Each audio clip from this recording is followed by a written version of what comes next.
Hi guys, Maikeru here. This is the From Zero to Hero series. We're on week 3 and day 6. This episode, we'll see if we can kill Araxxor. We do other bosses and we do some other things to progress towards bossing and things like that in this episode, so let's get right into it. I just realised while looking through the things I could make and just seeing that I could make some nice equipment siphons and things, I can make myself a spring cleaner. I'm going to make myself a spring cleaner and some tight springs for it, so whenever I go to do Slayer, I can use a spring cleaner now, and that will break down some of the drops and make me even more money. That's actually really cool, and I'm so excited to use it, and the Slayer weekend's coming up soon, so I might use it then.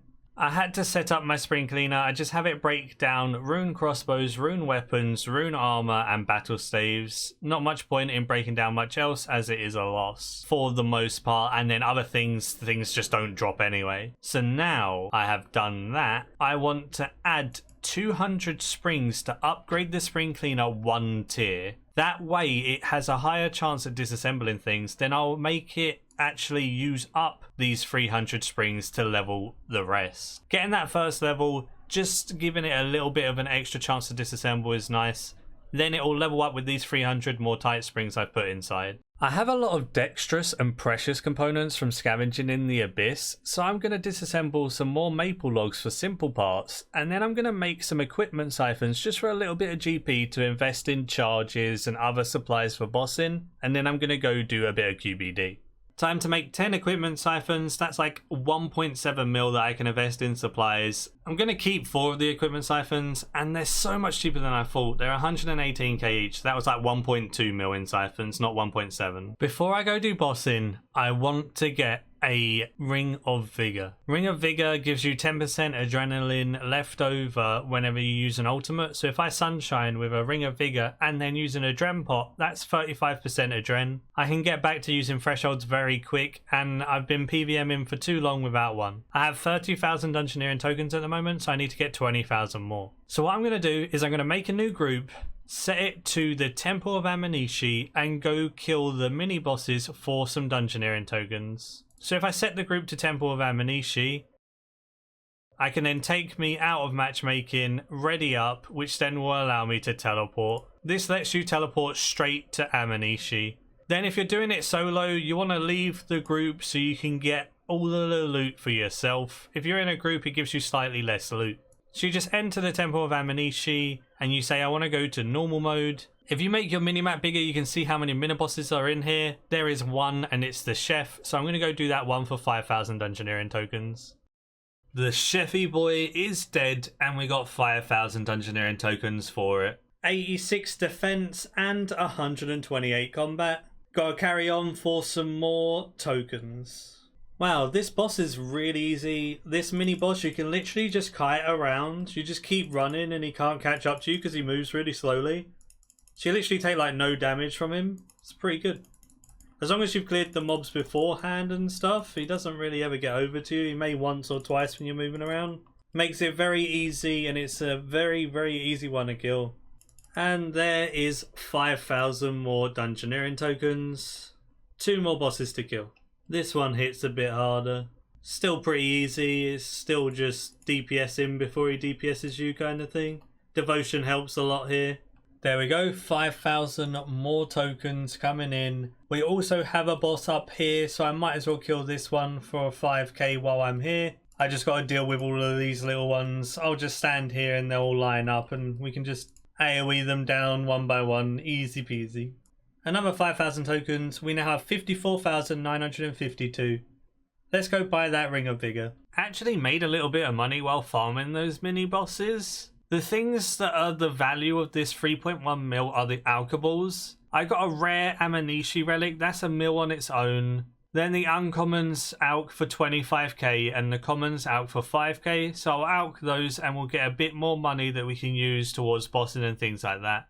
That's pretty awesome. Not bad while just getting the tokens and stuff needed for our Ring of Vigor. There it is, Ring of Vigor, 50,000 Dungeoneering tokens. Let's purchase that.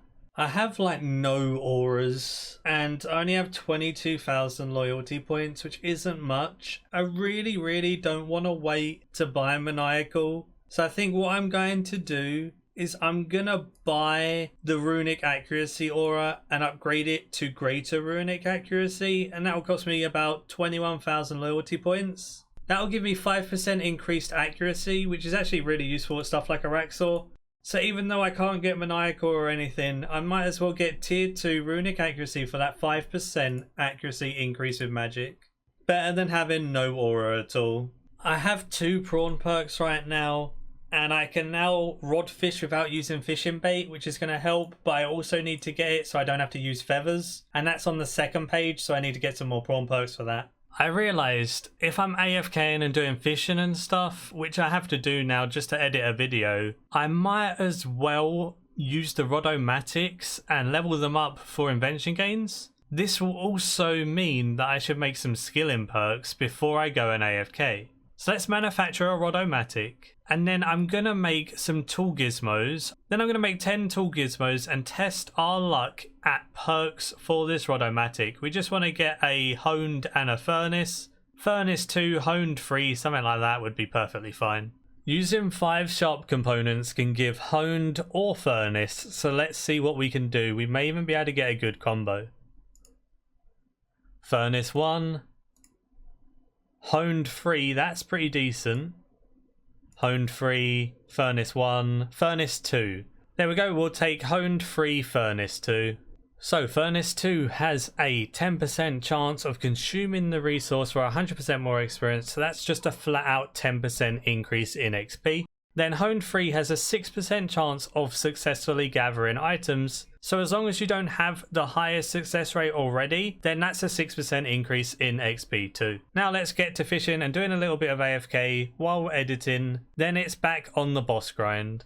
I think I'm going to have to AFK for a little while with this video, and I'll probably get a level 10 Rodomatic while AFKing and editing stuff together. Then it'll be back to bossing and trying out Araxxor and things for the rest of this episode. So this episode should be quite jam-packed with bossing, and this will probably be the only skilling portion. We just hit 58 fishing.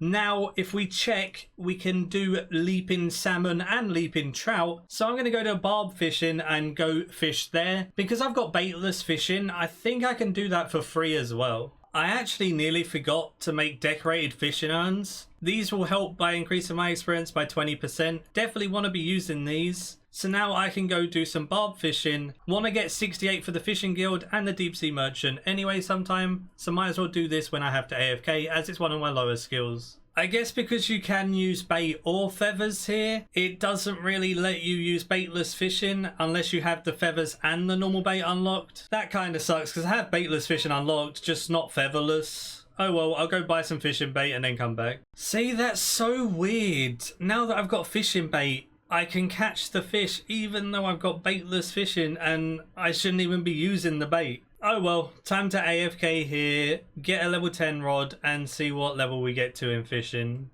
This rod took way longer to level than expected. I'm finished AFKing, it's level 7 and we are 62, 12k away from 63 fishing.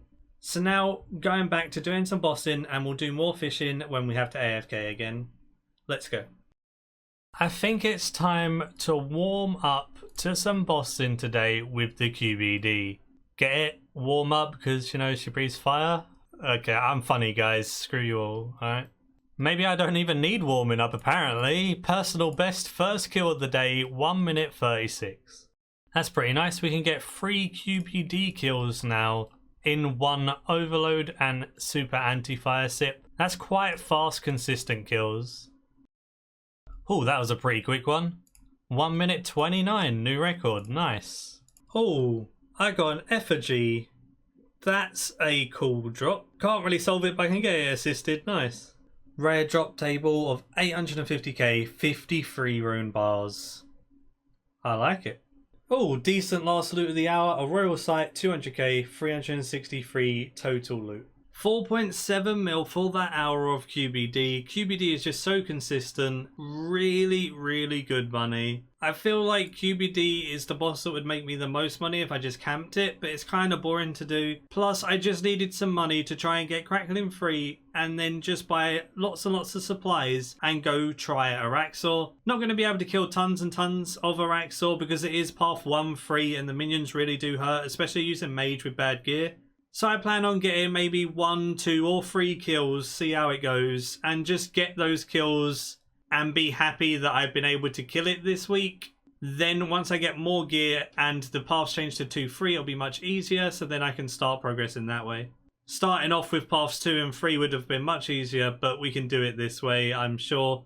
If we try hard enough, we'll get the kills. I'm disassembling this hand cannon, and we're trying again. So I've had people tell me just do 5 explosive or just use 4 explosive, 1 magic or 4 explosive, 1 imbued. I've always done it with 4 explosive, 1 imbued. I believe it's 4 explosive and 1 imbued or 4 explosive and 1 magic, and it doesn't matter between the two, and they have the highest chance of getting it on its own. It's only if you want to combo it with other things that you put something else in its place.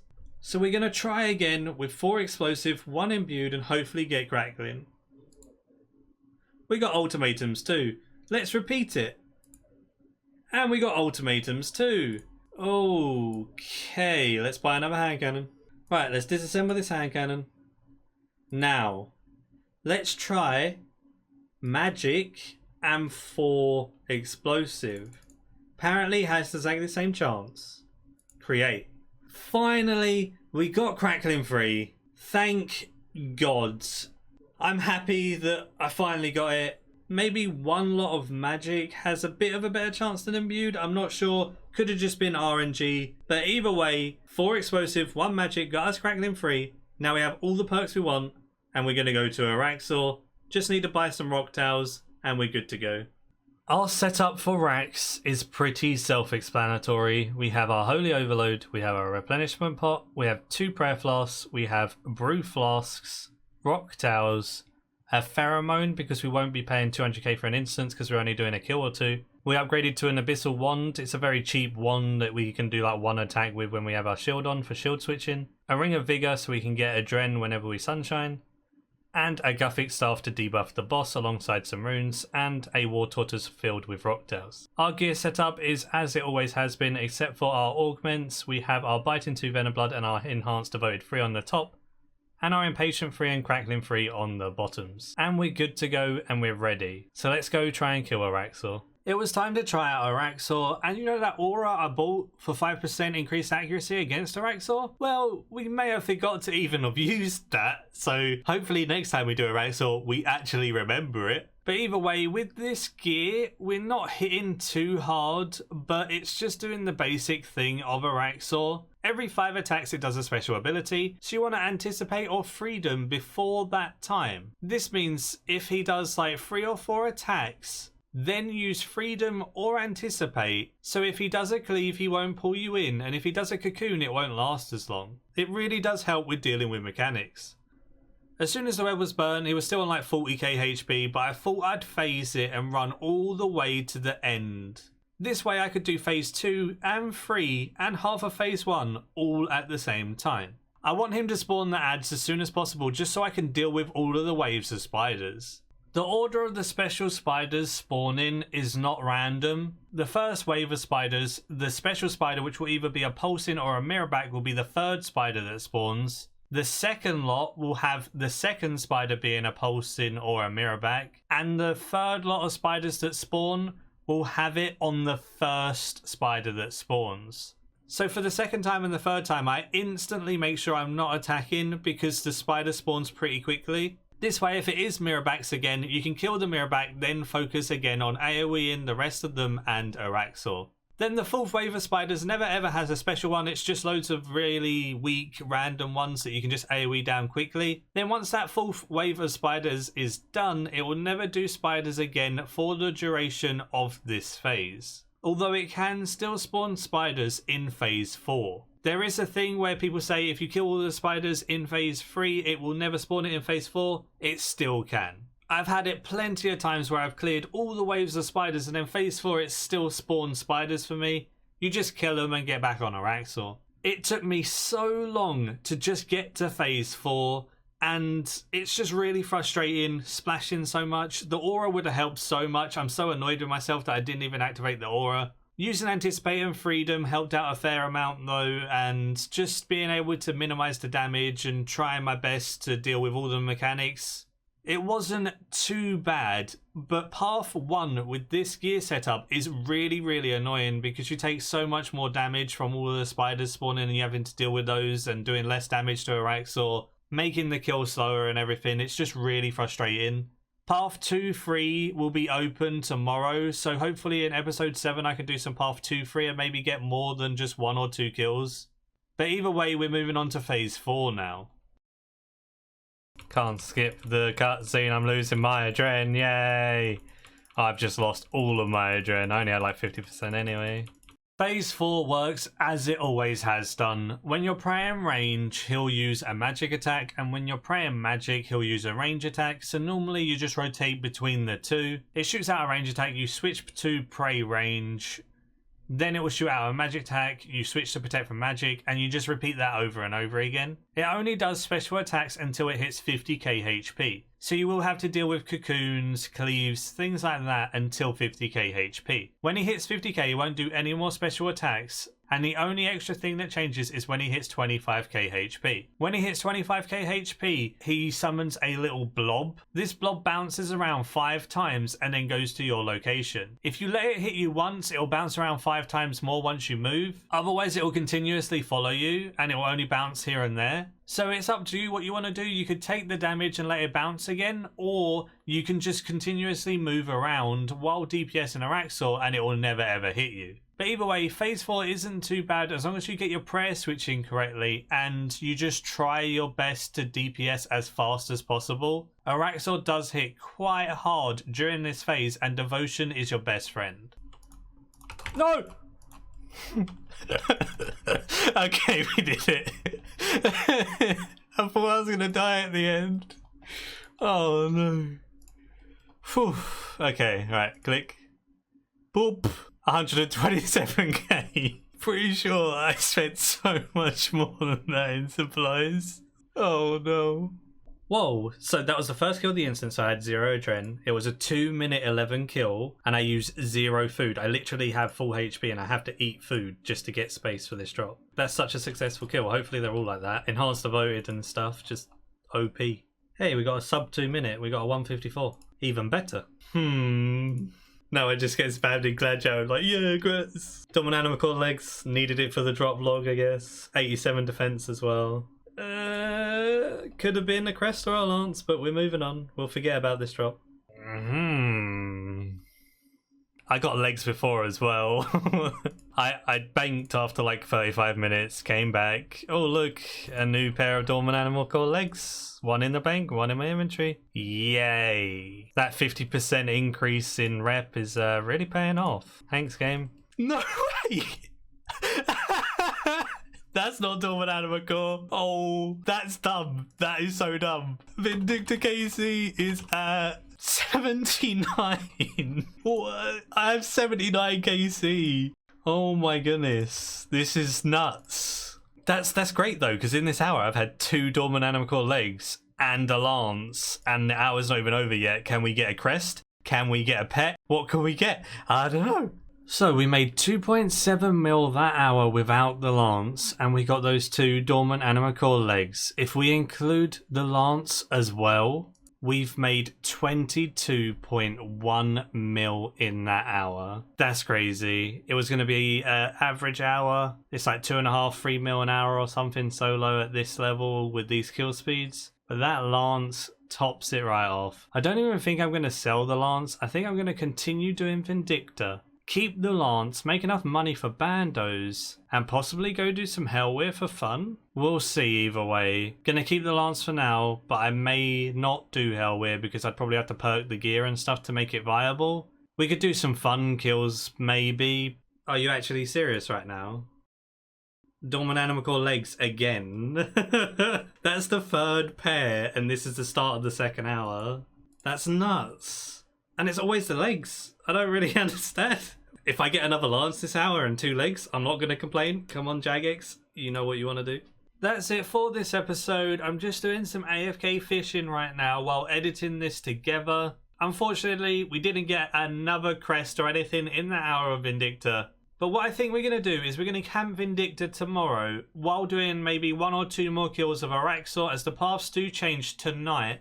So I might be able to get a kill or 2 at Araxxor and showcase that. But for the most part, we're going to camp Vindicta and we're going to do a loot from maybe like 10 hours or something to end this week off. Hopefully we'll make some good money. We've done 2 hours so far in this episode. So that means in the next episode we need to do like 8 hours or something. Should be a fun day ahead, and hopefully I get some more drops while doing those 8 more hours of Vindicta that aren't just Dormant Anima Core. We've got 1 lance for the loot tab so far. If we can get a crest or another lance, that would be absolutely insane. Should be some good GPN hour, and it'll be fun to showcase loot from 10 hours with average gear. That will be it for this video though. Do give the video a like if you did enjoy, subscribe if you're new for loads of future content all related to RuneScape 3, and until tomorrow, see ya.